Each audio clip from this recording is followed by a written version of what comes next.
the key thing that most people get wrong when they're looking is that they go fishing in the wrong area. They go to an influencer platform that's got, hey, we've got millions and millions of people that you can pay to pretend to like your brand for the right price. And they're like, oh yeah, great, here's my price. This is how many followers I've got. Yeah, I'll do a campaign for this. And that will inevitably flop because followers doesn't mean anything anymore because almost everything people see on social comes because of the algorithm. Algorithm-based economy, not a follower-based economy. 100%.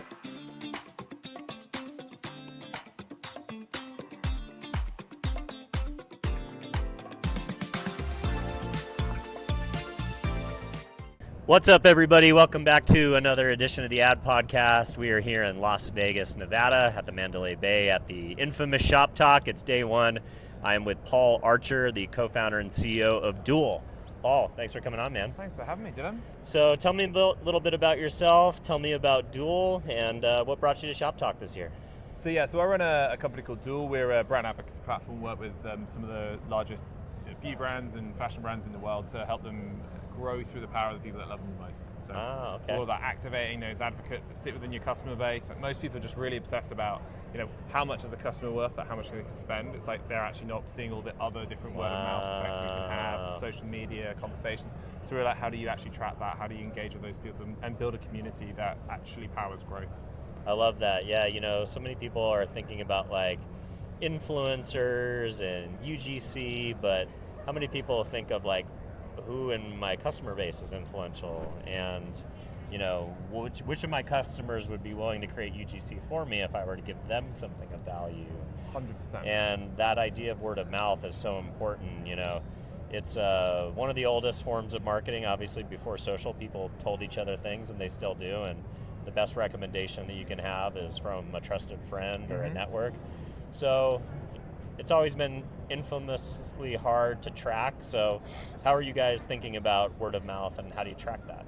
Yeah, well, I think most people think about it, you're sort of saying, and most people approach it with this kind of mindset of like, I'm trying to get work with influencers, or I want to get content, and I will pay you to make it. And the thing is, what they're lacking there is that actually the thing that makes user-generated content and makes word of mouth so powerful is its authenticity, because it's real. Like, you trust the person that's saying it, so therefore you skip all the trust-building parts that most marketing is built to do to go straight to the purchase point.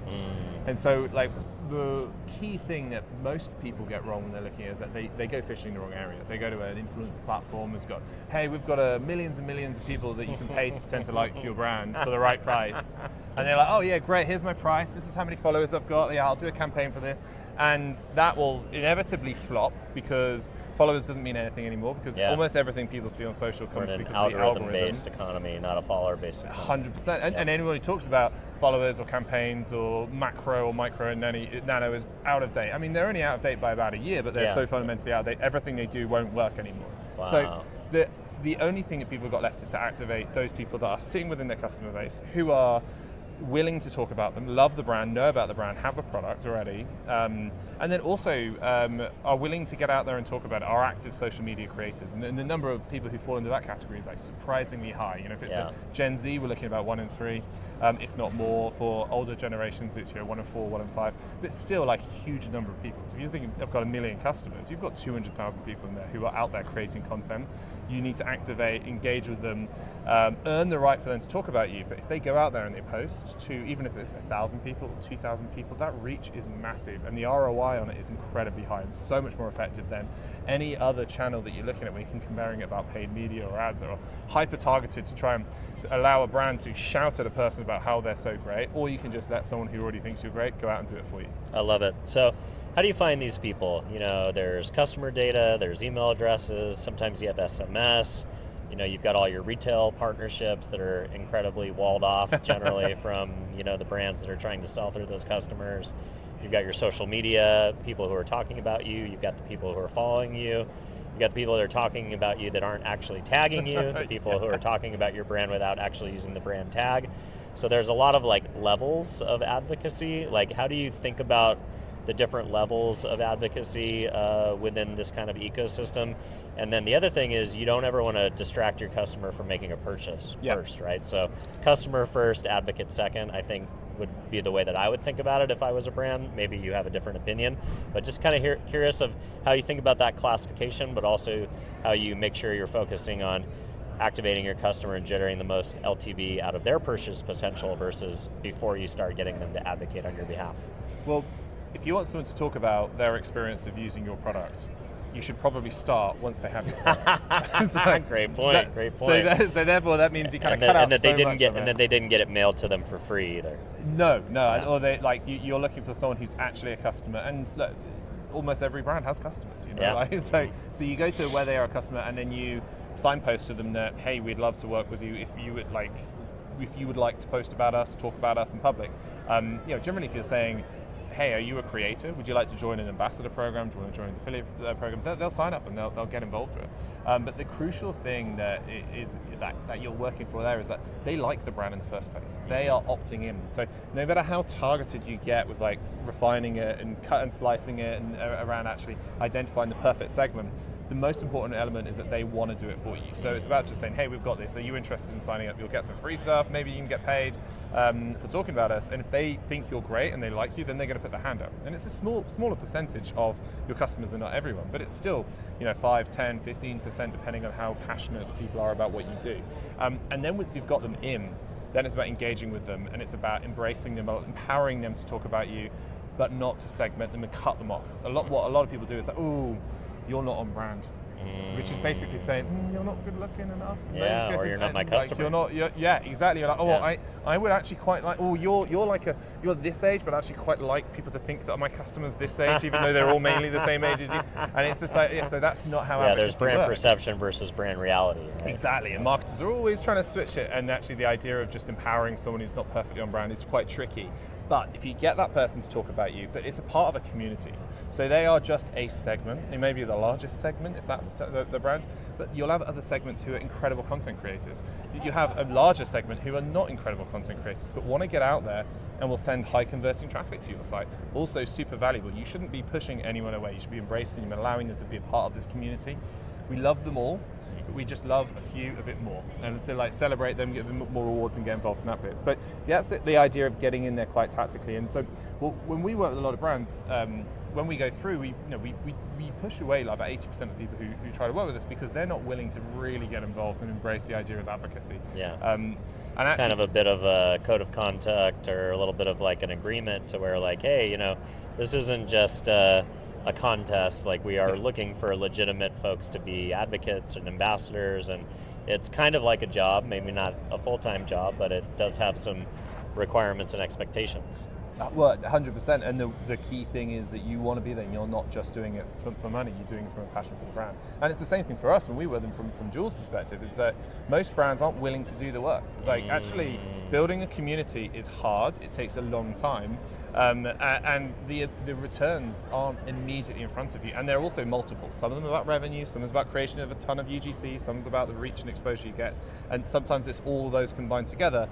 But it will take you a while, and it's a slow burner. And we are so addicted to the sugar rushes of like being able to, I can just buy a customer this way using this paid media, that people don't invest. But however, if you build a community, that community gets bigger, and the effect of the growth just compounds year on year on year. So then your community becomes by far and away your largest growth lever. And we work with brands that are growing massively, massively quickly, because their community are the ones doing it. So it's about how do we empower them, support them, build the infrastructure that they can continue to invest in their customers as their growth lever, rather than putting all the money in Zuckerberg's pocket. I love it.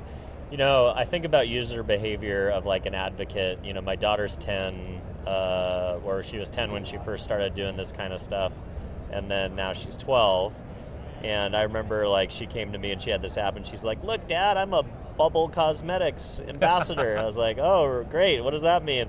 She's like, well, I can get these things. And then all of a sudden she's buying all these Bubble Cosmetics. She's actually buying more product now because she thinks she's an ambassador. But she is, at the end of the day, she's having fun. Yeah. All I care about is she's having fun, right?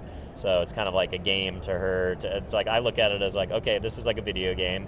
And it's like potential job preparation because this is like a career of the future.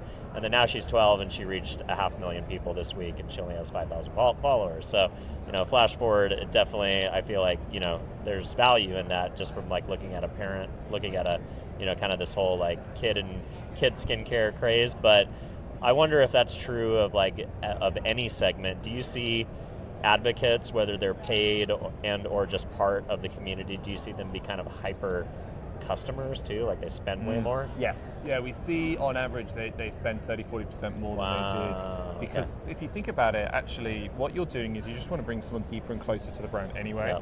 And so just reinforcing brand love, reinforcing and loyalty. Educating them to the brand values and understanding of who the brand is and why it matters. Feeling recognized and being platformed is a huge feeling for most of these people, particularly if they're early in their career of being a creator. They're just starting out, and a brand's like, hey, we'd love you to be an ambassador.